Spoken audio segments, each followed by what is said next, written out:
Hey, Truth Seekers, Zach here. I want to share some information with you that you're not going to find anywhere else about this movie, The Interview, which somehow, some way within the American mainstream media has been a more important talking point than the United States changing its relations with Cuba for the first time in about 55 years. So, this movie was set to release this Christmas. What's curious about this Christmas this year is the numerology of the date. You would write that 12, 25, 14.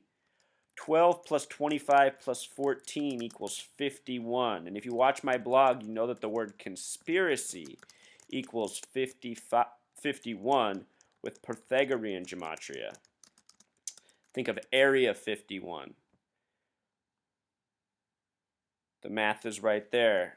The phrase tinfoil hat also sums to 51. I did a video post on this. I even wore a tinfoil hat.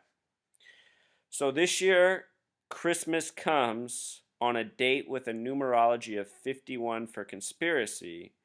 And this film was about the assassination of the leader of North Korea, which in a way, it's already been done, but through Puppet, Seth MacFarlane, and I can't even think. The South Park creators did Team America World Police, where they killed Kim Jong Il among a few other world leaders. Saddam Hussein's also in that movie. He's died since. So check this out, you guys. The Interview. There's a special tie between The Interview and North Korea. Oh, shoot. My fault, Truth Seeker. Here we go. This is what I wanted to show you. So here's that date in numerology, 51, like the word conspiracy, like I did above.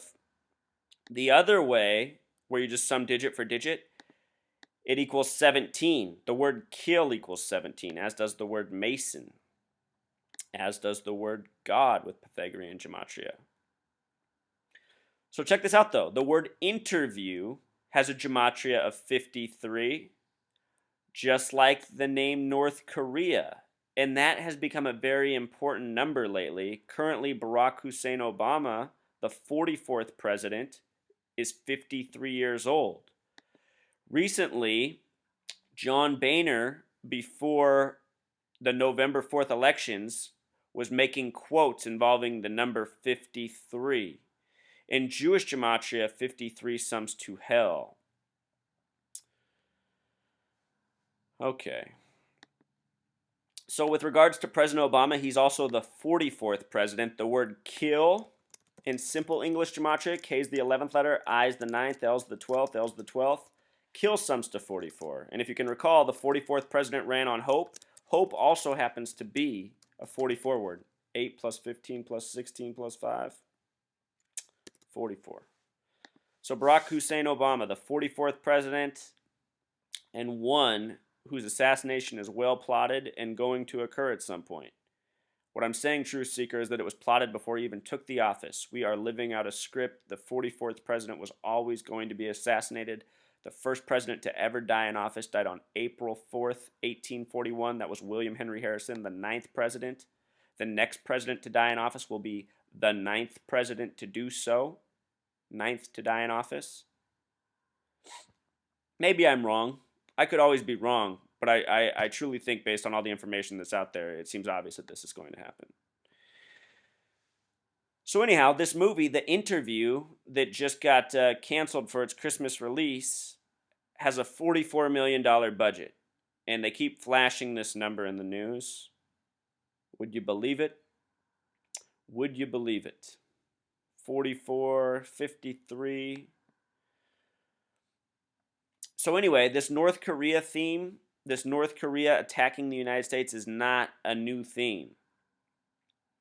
They've been releasing movies in recent history showing Washington, D.C. and the United States getting destroyed by enemies such as North Korea. Here's a movie, similar plot, White House Down. It was released June 28th. In history, June 28th is when World War I began. June 28th, 2013, running 131 minutes.